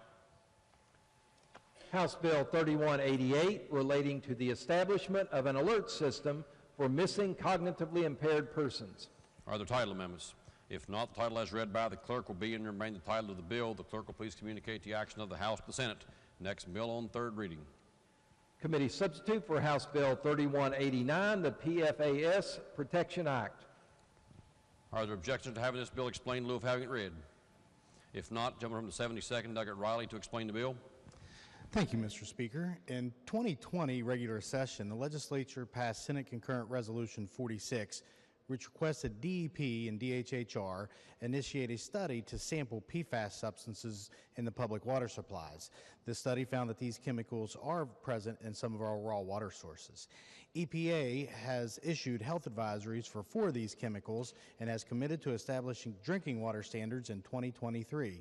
EPA is also committed to publishing recommended human health water quality criteria in 2024.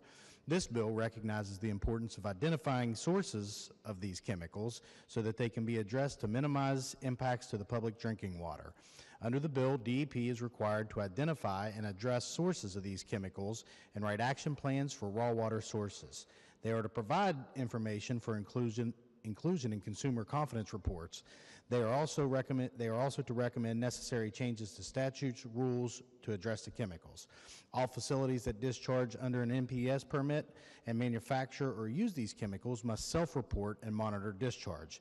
When EPA establishes water quality criteria for these chemicals, DEP is to propose rules adopt the human health criteria. I urge passage. The question before the House is, shall the bill pass? Is there debate on the bill? If not, those in favor of passage will vote aye. Those opposed will vote no. The clerk will prepare the machine.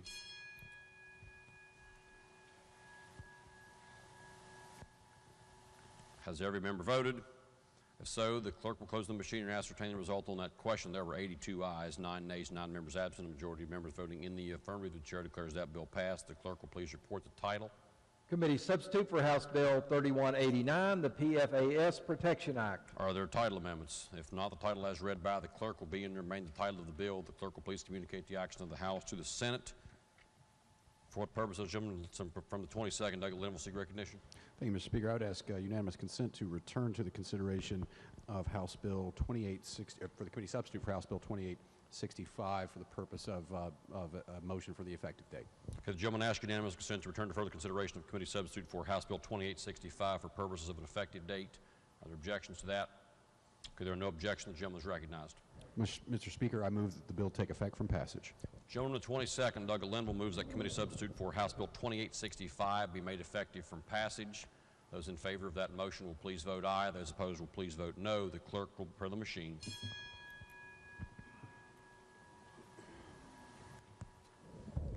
Has every member voted? If so, the clerk will close the machine and ascertain the result. On that question, there were 92 ayes, 0 nays, and 8 members absent. 2/3 of members having voted in the affirmative, the chair declares that bill effective from passage. The clerk will please communicate the action of the House to the Senate. Let's take the next bill on third reading. Committee substitute for House Bill 3198, relating to obtaining title to abandoned or junked motor vehicles abandoned on the property or place of business of an automobile dealer. Are there objections to having this bill explained in lieu of having it read? If not, gentleman, the 22nd, Douglas Linville, to explain the bill.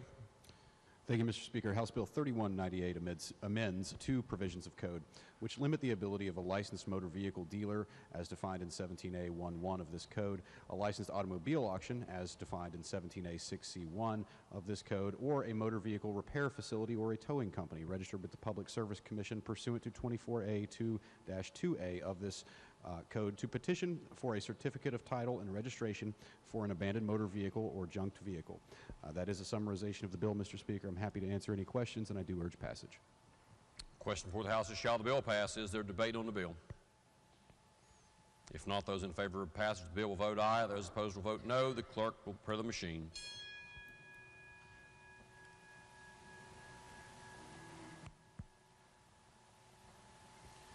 Has every member voted? If so, the clerk will close the machine and ascertain the result. On that question, there were 92 ayes, 0 nays, and 8 members absent. A majority of members having voted in the affirmative, the chair declares that bill passed. The clerk will please report the title. Committee substitute for House Bill 3198 relating to obtaining title to abandoned or junked motor vehicles abandoned on the property or place of business of an automobile dealer. Are there title amendments? If not, the title as read by the clerk will be and remain the title of the bill. The clerk will please communicate the action of the House to the Senate. Next bill on third reading. Committee substitute for House Bill 3247 relating to abuse and or neglect of individuals with an intellectual and or developmental disability. Are there objections to having this bill explained in lieu of having it read? If not, the gentleman from the 22nd, Doug Linville, to explain the bill. Thank you, Mr. Speaker. House Bill 3247 updates the regulation and creation of intermediate care facilities. The bill creates a continuum of care of types of intermediate care facilities, so individuals with developmental disabilities who are being housed at Sharp and Bateman hospitals can be moved to more appropriate, lesser restrictive settings. It removes the moratorium on the creation of intermediate care facilities and places their creation back under the Certificate of Need. A specialized intermediate care facility is permitted to be created. The term is defined as a temporary and transitional intermediate care facility that is approved by the Centers for Medicare and Medicaid Services. Therefore, before this new facility could even be created, it would need to be approved by the federal government. The creation of these specialized intermediate care facilities are exempt from the Certificate of Need. The bill further provides authority to the Health Care Authority to redistribute beds which are from a reduction in bed capacity or the closing of an intermediate care facility through the Certificate of Need process. All regulation concerning behavioral health centers are consolidated in this bill. The regulations are broken into two types of settings, residential and non-residential. The Office of Inspector General is given legislative rulemaking authority to regulate these types of facilities.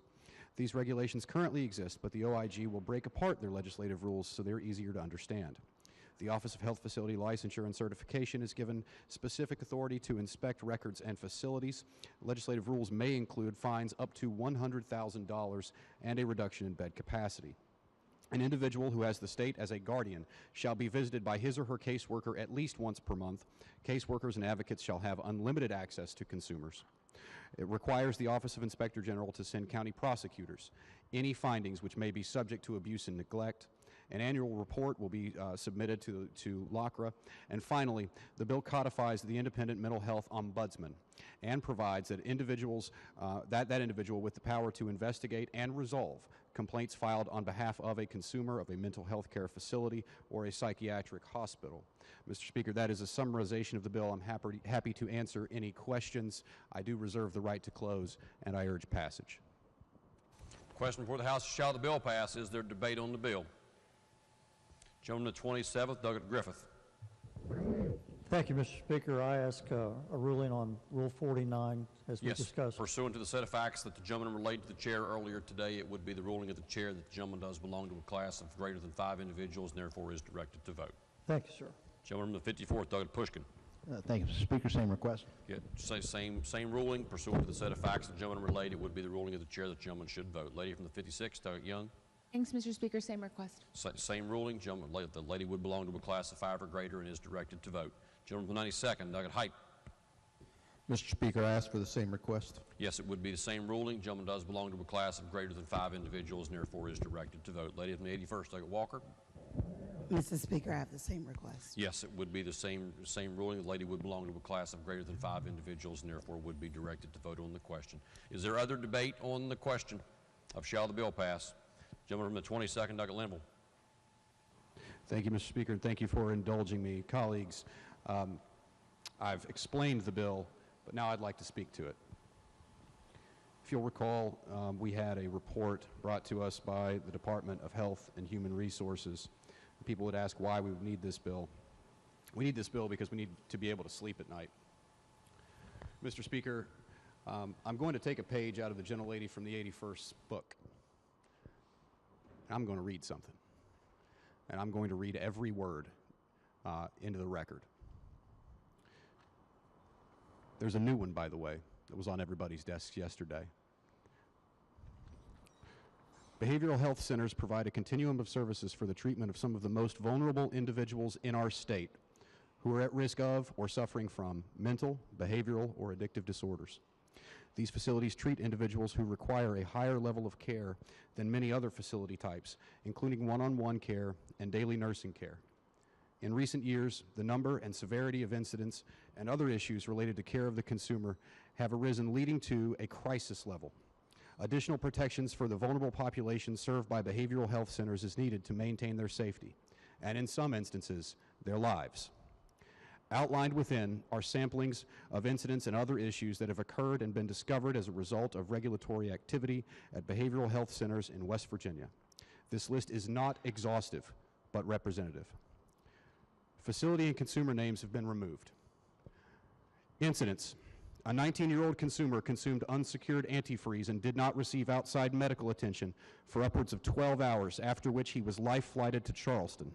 The consumer repeatedly notified staff that he was not feeling well and even told them that he drank the antifreeze. The consumer spent several days in the ICU and several additional weeks being hospitalized for recovery. The consumer needed dialysis as a result. Greenbrier County. A consumer was repeatedly sprayed with a water hose outside of his residence and in full view of his neighbors as punishment for non-compliance of staff directives.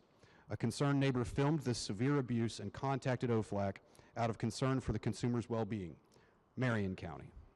A consumer who was a child with required supervision was able to obtain the keys to a facility-owned vehicle. He died in a fiery crash. Kanawha County. Facility admitted a consumer who was a known child molester and had served time in prison for child molestation to a licensed residential site. The consumer molested a housemate shortly after admission due to staff's neglect to provide supervision consistent with his behavior plan, and he was arrested. Greenbrier County.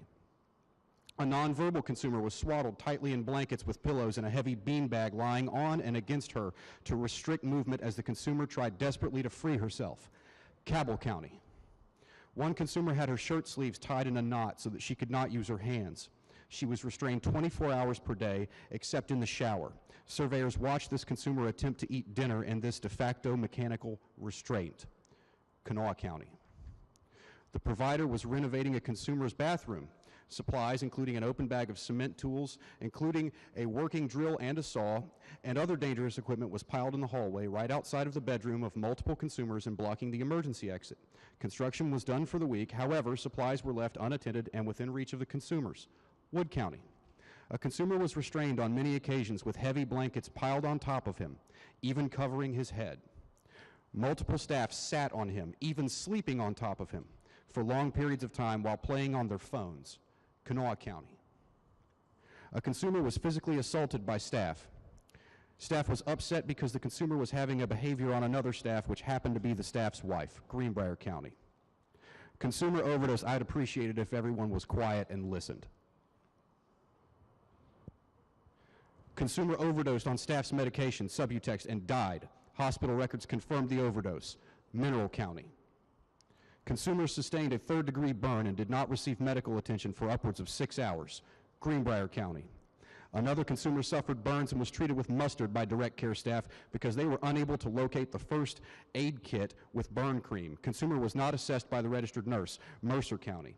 A consumer ingested a battery while she was on suicide protocol, resulting in the need for emergency surgery. Greenbrier County. A consumer was not provided a shower for a period of months, only periodic bedside sink baths. Her hygiene was so poor that staff took it upon themselves to give her a tight military haircut to eradicate the problem of the matted hair and odor which resulted. An immediate jeopardy was identified 9 months prior for failure to provide adaptive equipment, which was a shower chair in Cabell County. Consumer sustained a fractured nose of unknown origin, and the provider neglected to follow its abuse and neglect policy to protect consumers pending the outcome of an investigation. Cabell County. Consumer spent approximately 2 hours in a facility vehicle unsupervised, resulting in heat exhaustion and a body temperature of 104 degrees, for which he received no outside medical attention. Greenbrier County.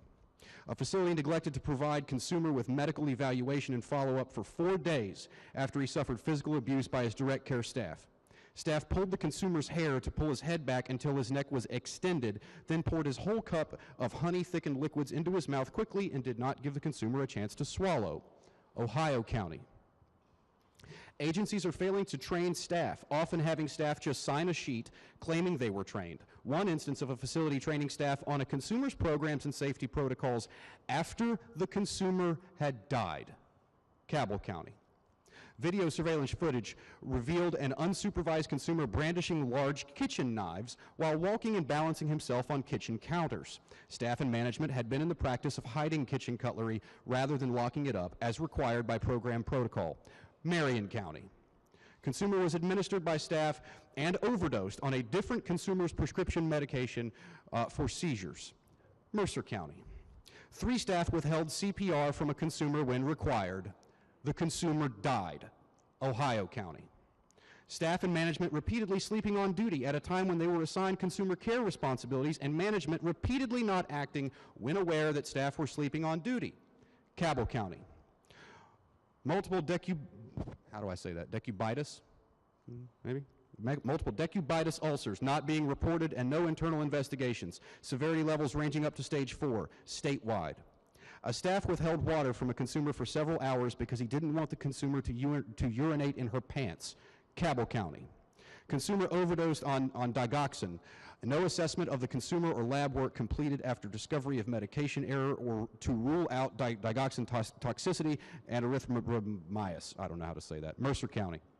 Multiple choking incidents. A consumer choked and died as a result of being provided food that was contrary to her diet orders. OFLAC discovered that facility management attempted to conceal the facility's culpability by telling first responders, hospital staff, and state regulators that the consumer had choked on crayons in a first-time PICA-type behavior. Cabell County. Multiple examples of unsupervised consumers eloping and being retrieved by law enforcement, Kanawha, Cabell, and multiple other counties. Drug use by staff. One incident involved an overnight staff removing 2 consumers from their home in the middle of the night while in a paranoid state, leaving one low-functioning consumer alone on a dark country road and leaving the other consumer at the home of a person who was unaffiliated with the facility and untrained and unapproved to care for the consumer. Greenbrier County. Multiple incidents of consumers not being provided required adaptive equipment. One man was required to urinate and defecate in a brief because he did not have a handicap-accessible bathroom and lacked sufficient staff to assist him while toileting. It was easier and cheaper for the facility staff to change his diaper than to provide the required staff and handicap accommodations. Berkeley County. Consumer going for over a year needing dental extractions requiring pain medications. Cabell County. Multiple examples of community storage of toileting and personal hygiene supplies. Example, several consumers' toothbrushes, razors, etc. stored in the same box, statewide. Multiple incidents of consumers living in deplorable conditions, including but not limited to no blankets, broken down mattresses and furniture, filth, roaches, and bed bugs and broken toilets. Kanawha, Mercer, and Berkeley County. Chemical storage. Chemicals maintained in an unlocked condition and accessible to consumers. Multiple instances of consumers ingesting chemicals. Greenbrier and Cabell counties. Medication issues. LPNs giving medications outside the ordered time and then falsifying medication administration records, extra medications found, generally given to reduce anxiety, and the facility unable to explain 30 extra pills. Cabell and Upshur counties, as well as similar issues statewide. Significant false documentation on medication administration records, Mercer and Upshur counties, as well as similar issues in multiple counties. No medical evaluations conducted after discovery of improper distribution of medications, Mercer and Berkeley counties, as well as statewide. Facility could not produce physician orders for medications documented, quote, being withheld per physician orders, statewide. Numerous medications listed as medication not in home, Mercer and Logan counties as well as statewide.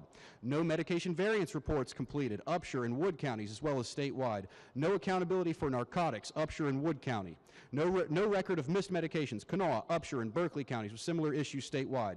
Medications not administered in compliance with the physician's order and state law, Kanawha, Mercer, and Upshur counties with similar issues statewide.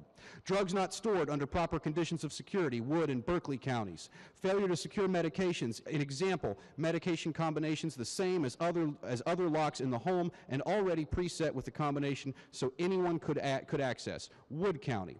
Failure to administer over 1,000 medications, including benzodiazepines and other crucial medications, Mercer County. Physician orders not followed. Over 3,700 medications missed in a 3-month period, which included critical medications. In that 3-month period, one consumer did not receive 1,094 blood pressure doses of medications. Kanawha County. One consumer missed 51 doses of Klonopin and 29 doses of mood stabilizer from November 2nd through November 15th of 19 because she missed a doctor's appointment. Despite the pharmacy also calling and letting them know that it needed refills, she still did not get seen by a doctor until February 15th of 2020. The pharmacy gave her 15 pills in November, hoping they would get her to the doctor. The consumer had serious increases in behaviors. Overall, this consumer missed 873 doses of medications. In addition, there were 106 PEG tube feedings not given to her and no weights taken. The most current weight was 73 pounds from the hospital in January. Kanawha County. Consumer was not given patch for nausea as prescribed. The patch should have been administered every 72 hours, but went as long as 144 hours apart. Kanawha County. Depo-Provera shot for birth control not given for a consumer on multiple occasions because the facility did not have it available. Then she received the wrong dosage. Logan County. There are issues with physicians' orders not being signed and dated statewide.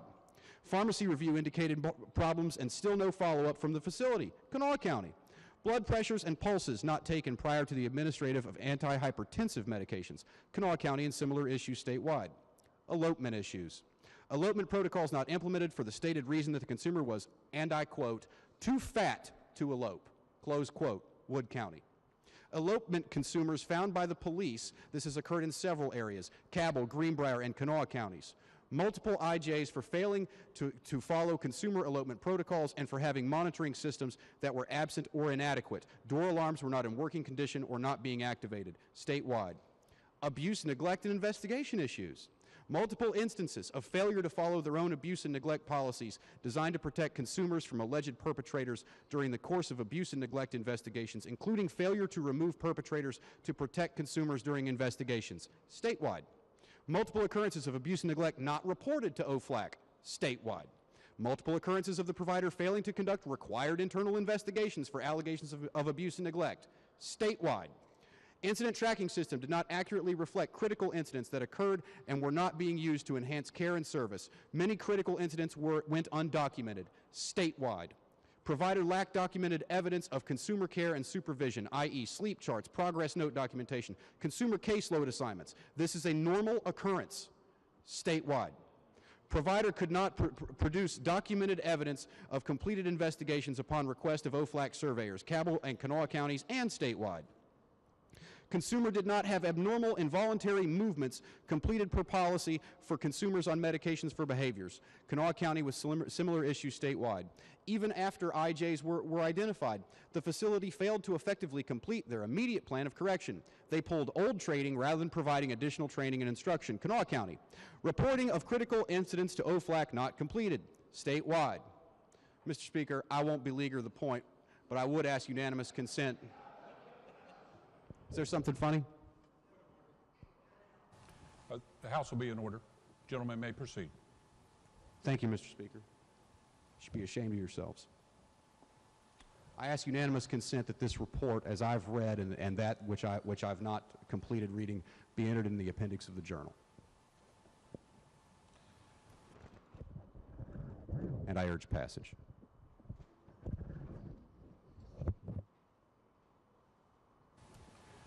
Is there objection to the unanimous consent request? Chair hears none. The report will be entered in the appendix of the journal. Is there further debate on the bill? If not, the question is, shall the bill pass? Those members in favor of the bill will vote yea. Those opposed, nay. The clerk will prepare the machine.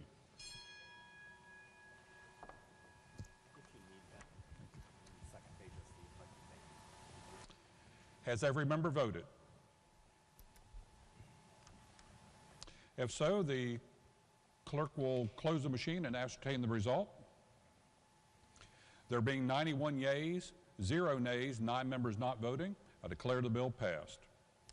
Are there amendments to the title? Clerk will report the title. Committee substitute for House Bill 3247, relating to abuse and/or neglect of individuals with an intellectual and/or developmental disability. Are there amendments to the title? Delegate Summers moves to amend the title. Question is, shall the title amendment be adopted? All those in favor signify by saying aye. Aye. Opposed, nay. Ayes appear to have it. The ayes do have it. The amendment is adopted. The clerk will communicate the action of the House to the Senate and request concurrence therein. Next bill on third reading.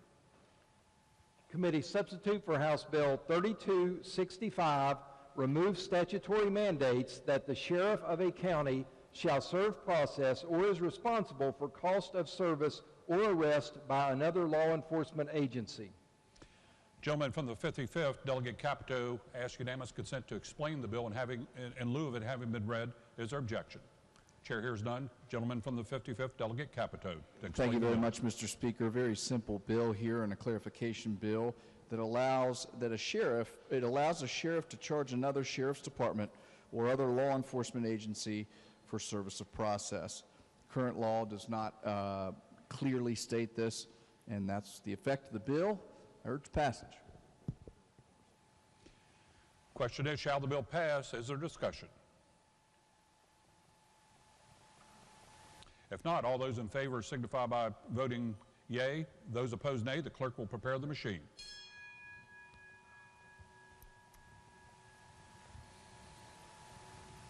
Has every member voted? If so, the clerk will close the machine and ascertain the result. There being 90 yeas, 0 nays, 10 members not voting, declare the bill passed. The clerk will report the title. Committee substitute for House Bill 3265 removes statutory mandates that the sheriff of a county shall serve process or is responsible for cost of service or arrest by another law enforcement agency. Are there amendments to the title? If not, the title is read by the clerk, will be and remain the title of the bill. The clerk will will communicate the action of the House to the Senate and request concurrence therein. Next bill on third reading. Committee substitute for House Bill 3278 relating to the practice of optometry. Is there objection to having the bill explained in lieu of having it read? If not, Chair recognizes the gentleman from the 68th, Delegate Phillips, to explain the bill. Thank you, Mr. Speaker. The purpose of House Bill 3278 is to update the practice of optometry in the state by requiring certain procedures be approved by an accredited body. I urge passage. The question is, shall the bill pass? Is there discussion? If not, all those members in favor of the bill will signify by voting yea. Those opposed, nay. The clerk will prepare the machine.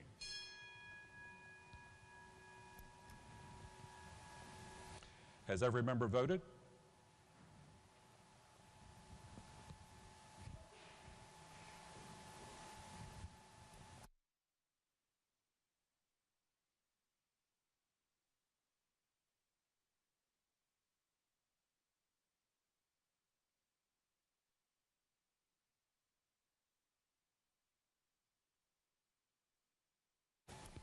Has every member voted? So the clerk will close the machine and ascertain the results. There being 89 yeas, 1 nay, 10 members absent or not voting, I declare the bill passed. Clerk will report the title. Committee substitute for House Bill 3278 relating to the practice of optometry. Are there amendments to the title? Delegate Phillips moves to amend the title. The question is, shall the title amendment be adopted? All those in favor of adoption of the title amendment will say aye. Aye. Opposed, nay. Ayes appear to have it. The ayes do have it. Declare the amendment adopted, the title amendment adopted. The clerk will communicate the action of the House to the Senate and request concurrence therein. Next bill on third reading. House Bill 3417, including Potomac State College in the definition of community and technical college education program for participation in the Learn and Earn program. Is there objection to having the bill explained in lieu of having it read? Chair hears no objection. Chair recognizes the gentleman from the 87th, Delegate Howe, to explain the bill. Thank you, Mr. Speaker. HB 3417 creates a three-year pilot program allowing Potomac State College of West Virginia University to participate in the Learn and Earn program. At the conclusion of the pilot program, a determination will be made whether Potomac State College of West Virginia University has achieved sufficient results for continued participation in the Learn and Earn program. The bill was drafted with the cooperation of the West Virginia Higher Education Policy Council, who approve of the bill. I urge passage. Question is, shall the bill pass? Is there a debate on the bill? If not, those members in favor of passage will vote yea. Those opposed, nay. The clerk will prepare the machine.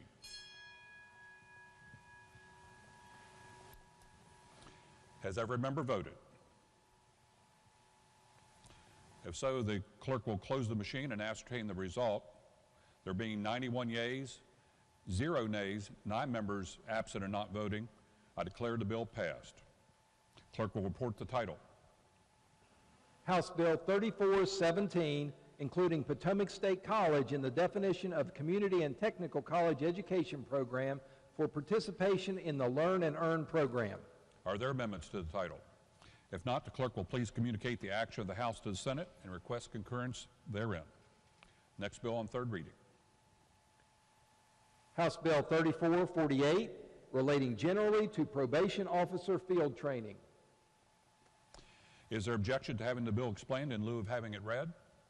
If not, Chair recognizes the gentleman from the 55th, Delegate Capito, to Thank you, explain the bill. Mr. Speaker. The bill authorizes the West Virginia Supreme Court of Appeals to employ field training probation officers. It clarifies that these officers will provide uniform training to new and current probation officers statewide, and it clarifies that the field training officers have the same powers as all other probation officers while performing their duties. Mr. Speaker, that's a summarization of the bill. Urge passage. Question is, shall the bill pass? Is there a debate on the bill? If not, those members in favor of the bill will press yea. Those opposed, nay. The clerk will prepare the machine.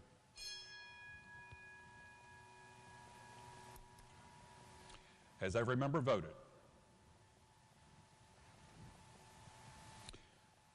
If so, the clerk will close the machine and ascertain the result. There being 91 yeas, 0 nays, 9 members absent and not voting, declare the bill passed. Clerk will report the title. House Bill 3448, relating generally to probation officer field training. Are there amendments to the title? If not, the title as read by the clerk will be and remain the title of the bill. The clerk will please report or communicate the action of the House to the Senate and request concurrence therein. Next bill on third reading.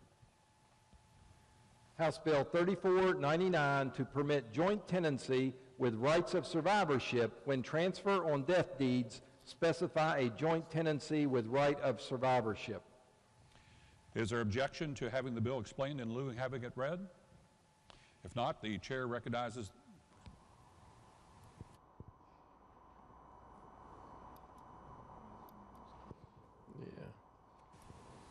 If not, the chair recognizes the gentleman from the 51st, Delegate Fast, to explain the bill. Thank you, Mr. Speaker. I would ask unanimous consent to amend on third. Gentleman from the 51st asks unanimous consent to amend the bill on third reading. Is there objection? The chair hears none. Are there amendments to the bill? Delegate Fast moves to amend the bill on page 1 by striking everything after the enacting clause and inserting the following. The gentleman from the 51st asks unanimous consent to explain his amendment in lieu of having it read. Is there objection? Chair hears none. Gentleman from the 51st to explain the amendment. Thank you, Mr. Speaker. The amendment is simply what was passed out of House Judiciary. There was a reporting error, thus giving rise to the need to amend on third. And I would ask adoption of the amendment, and then, if that passes, explain the bill. Question is, shall the amendment be adopted? Is there discussion on the amendment? If not, all those in favor of adoption of the amendment signify by saying aye. Aye. Opposed, nay. Ayes appear to have it. The ayes do have it. The amendment is adopted. Are there further amendments? If not, is there objection to having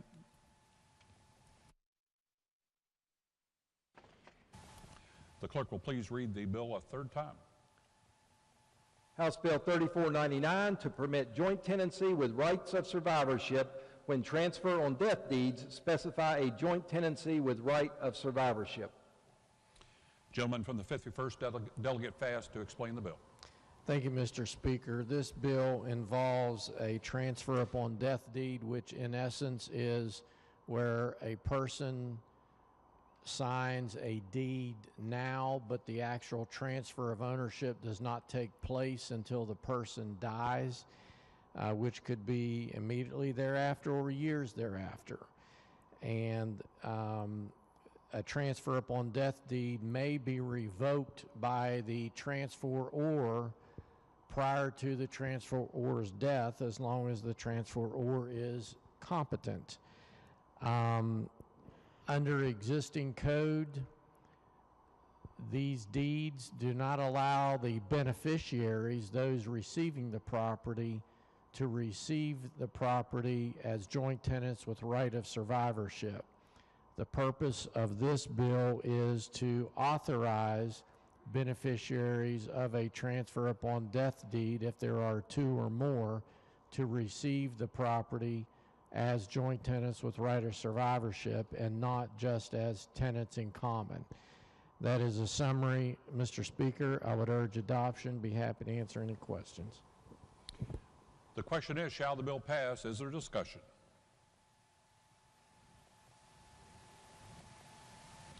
If not, those members in favor of passage will vote yea. Those opposed, nay. The clerk will prepare the machine.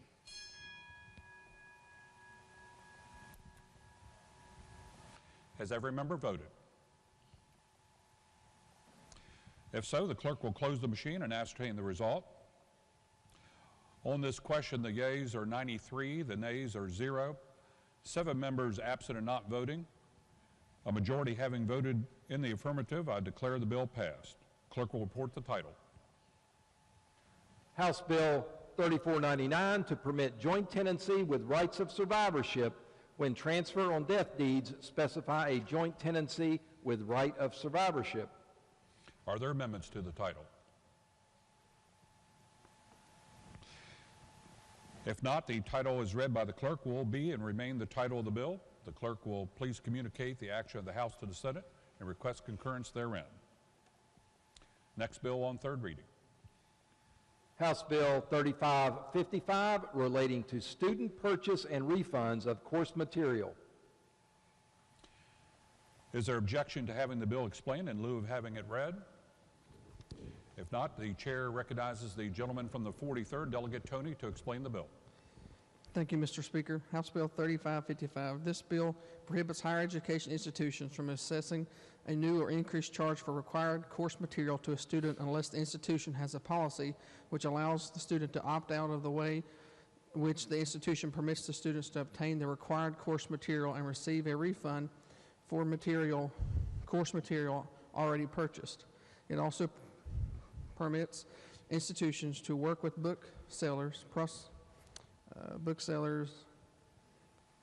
publishers, and third parties to offer coursework and book fees as a lump sum or per credit hour amount when an opt-out option is provided the student prior to the start of each academic term.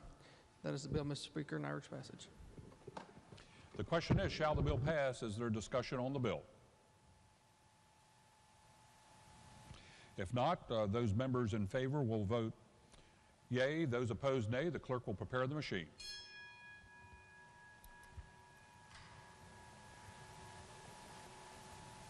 Has every member voted? If so, the clerk will close the machine and ascertain the result. The yeas are 93, the nays are 0. 7 members absent and not voting. A majority having voted in the affirmative, I declare the bill passed. The clerk will report the title. House Bill 3555 relating to student purchase and refunds of course material. For what purpose does the gentleman from the 44th request recognition? Thank you, Mr. Speaker. I ask unanimous consent to briefly return to motions. If we will please let us finish with this bill first, and then we'll get back to your request. Thank you.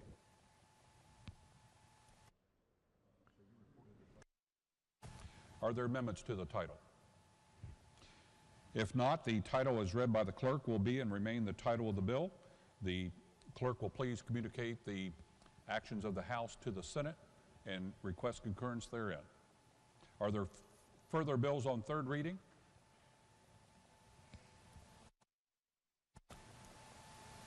Chair recognizes the gentleman from the 44th. Thank you, Mr. Speaker. I would ask unanimous consent for my name to be removed from HB 3558, please. Objection is heard. Chair recognizes the gentleman from the 96th.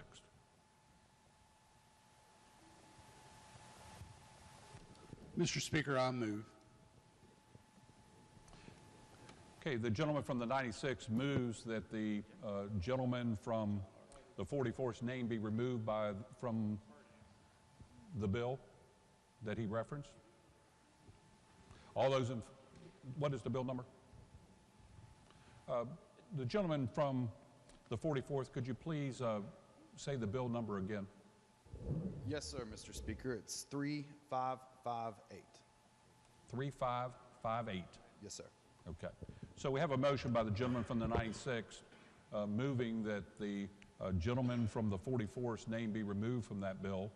All those in favor of the motion signify by saying aye. Aye. Opposed, nay. Ayes appear to have it. The ayes do have it. The motion carries. The gentleman's name will be removed from the bill. Further motions? Gentleman from the 96. Thank you, Mr. Speaker. I move, subject to announcement, that the House recess until 6 p.m. Gentleman from the 96 moves that, subject to announcements, the House stand in recess until 6 p.m. Are there announcements? Gentleman from the 96. Yes, Mr. Speaker. Your Committee on Rules will meet at 5:45 p.m. in the back of the chamber. Gentleman from the 96, Delegate Hardy. Everyone be quiet, please listen. Mr. Speaker, your Committee on Finance will meet at 1:15 in the committee room. The agenda is posted. Thank you, Mr. Speaker. Are there further announcements? Gentleman from the 51st, Delegate Fast. Thank you, Mr. Speaker. Your Committee on Judiciary will resume its meeting at 1:45 today in the committee meeting room. The amended agenda will be posted, or is posted.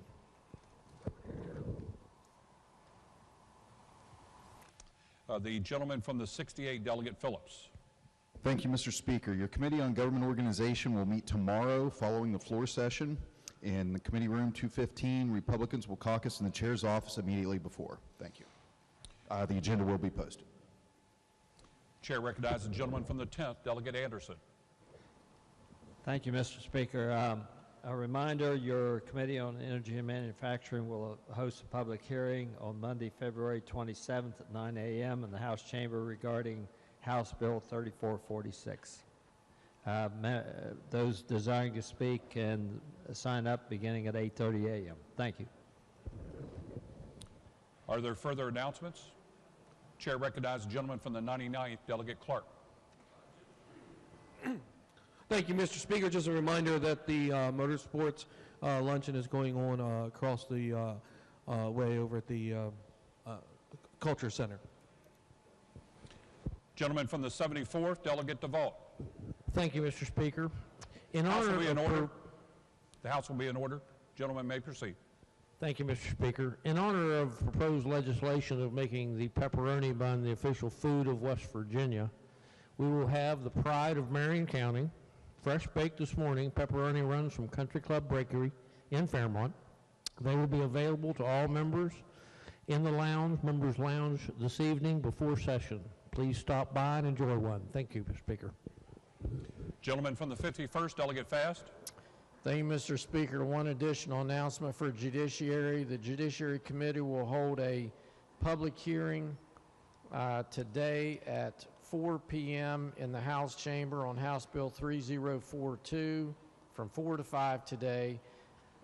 Anyone interested in speaking will need to sign up commencing at 3:30 p.m. Thank you. Are there further announcements? If not, the question is on the gentleman from the 96 motion that the House stand in recess until 6 p.m.